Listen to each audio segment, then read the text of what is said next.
नमस्कार मित्रांनो, मी राजदीप कदम. स्वागत आहे तुमचं आपल्या यूट्यूब चॅनलमध्ये. आणि मित्रांनो, आज आपण संगमेश्वर रत्नागिरी येथील सप्तेश्वर मंदिर पाहायला जाणार आहोत.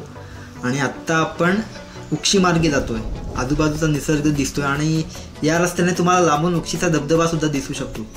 तर हायवेचं काम चालू आहे आणि हायवेची धूळ खात जाण्यापेक्षा हा मार्ग मला खूप सोयीस्कर वाटला.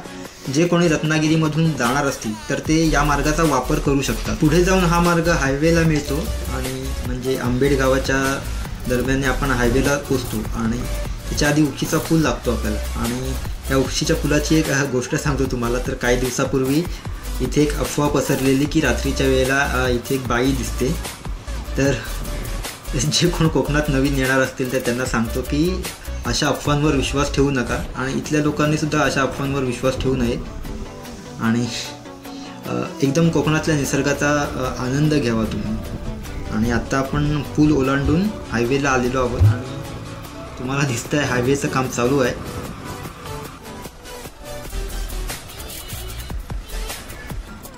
संगमेश्वर ITIला जो रोड जातो ना, त्या रोडने आपल्याला आतमध्ये जायचं आहे. सुरुवातीला खडबडीत रस्ता आहे, पण जरा पुढे गेलो ना की डांबरी रस्ता लागतो. परंतु रस्ता खूप छोटा आहे तर आणि वळणाच आहे. त्यामुळे जरा इथे गाडी सावकाश चालवा. आणि एकदम असं जंगलामधून जाणारा रस्ता आहे.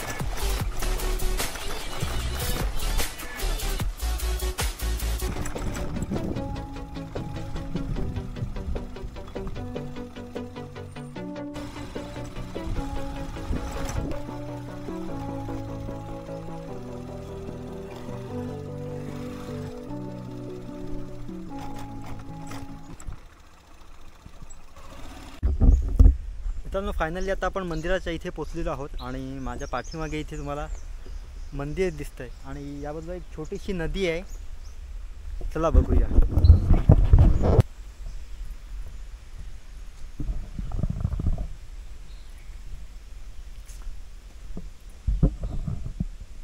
एकदम आजूबाजूला सगळी तुम्हाला झाडं दिसत आहेत. एकदम जंगलामध्येच हे मंदिर आहे.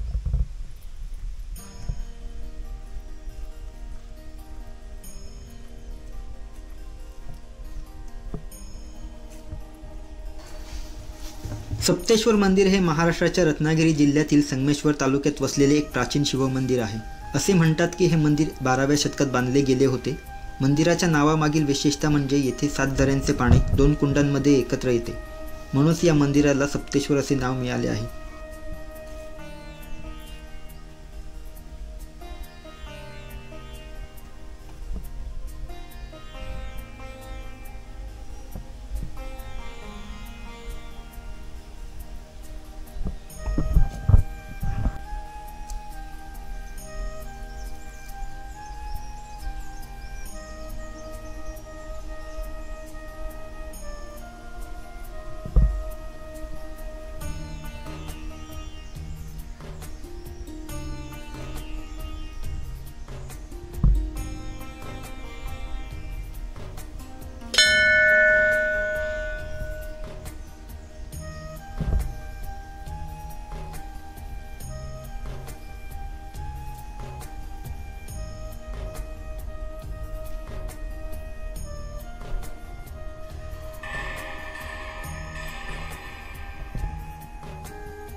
या मंदिराच्या वास्तुशैलीत कोकणातील पारंपरिक दगडी बांधकामाचा समावेश आहे. विशेष म्हणजे येथील जलव्यवस्थापन प्राचीन काळापासून प्रसिद्ध आहे.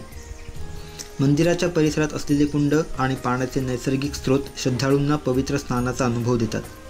मंदिराच्या सभोवताली घनदाट जंगल आणि हिरवळ आहे, जे येथे येणाऱ्या भाविकांना मनशांती आणि आध्यात्मिक ऊर्जा प्रदान करते. निसर्गाच्या सानिध्यात वसलेले हे मंदिर भक्तांसाठी एक अनुभव ठरते. येथे दररोज महादेवाची पूजा केली जाते आणि श्रावण महिन्यात येथे विशेष उत्सव आयोजित केला जातो.